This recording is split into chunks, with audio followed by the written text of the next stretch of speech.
Foday Sankoh was a man who walked into a country's wounds and found its secret currency. It is 1991. Sierra Leone, a brittle post-colonial state built on the promise of diamonds, is a country where wealth and official neglect sit side by side. Foday Sankoh, a former army corporal turned insurgent, launches a brief incursion from the east. At first, it looks like another frustrated rebellion.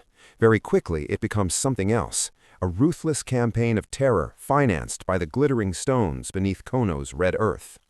This is the story of how a geological discovery and the failure to police its trade fed one of Africa's most brutal civil wars. It reads like a conspiracy, and in the late 1990s, investigators would prove that it was one. The RUF's strategy was simple and shocking.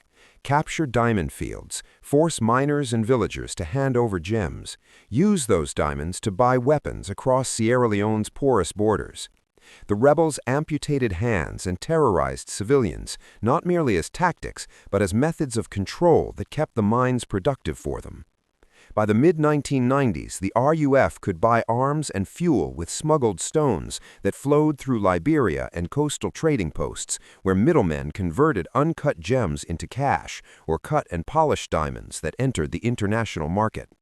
The tension grew as eyewitness accounts, refugee testimonies, and NGO investigators, most notably Global Witness and Partnership Africa-Canada, began tracing the stones.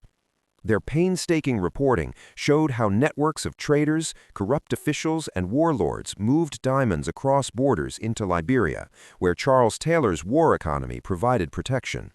Taylor's regime traded arms and shelter for diamonds.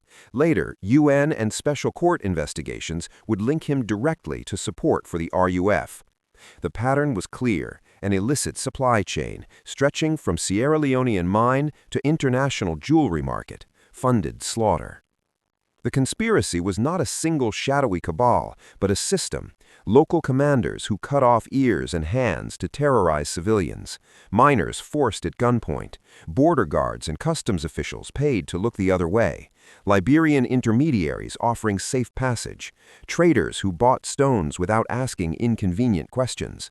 And brokers who presented them downstream as legitimate product. Outside Africa, unscrupulous buyers and sometimes unwitting purchasers ensured that cash kept flowing back into pockets that supplied weapons. The diamond's transformation from blood-stained gravel to glittering commodity depended on complicity at every step. The stakes rose as journalists and UN panels followed the gem's trail. Graphic footage and survivor testimony brought international outrage. In 1998, a UN report documented the trade and named key actors. NGOs published exposés showing how the jewelry industry's appetite made the trade lucrative and opaque. The world watched footage of children conscripted, bodies mutilated, and the police response was slow, hamstrung by questions of sovereignty and the difficulty of policing a highly mobile clandestine trade. Pressure mounted. The Kimberley process, established in 2000, was a direct response, a certification scheme to prevent conflict diamonds from entering the legitimate market.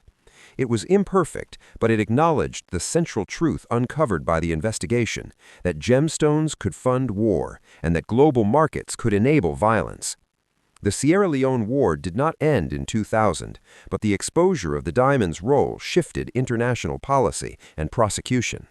The Special Court for Sierra Leone later indicted and convicted figures who had supported the trade. Charles Taylor was convicted in 2012 for aiding the RUF. The Kimberley process changed industry practices. This story is documentary in its arc: discovery, exploitation, exposure, and response. It is dramatic because ordinary stones, things worn to signify love and celebration, were transformed into currency for murder. The conspiracy was not a neat one-man plot, but a transnational system of greed and negligence. The lesson remains sharp. When natural riches are entangled with weak states, porous borders, and global demand, discovery becomes danger, and the truth, once unearthed, can force reform.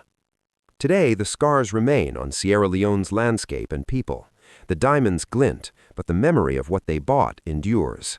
A cautionary tale about how discovery, commerce, and complicity can conspire to wreck a nation.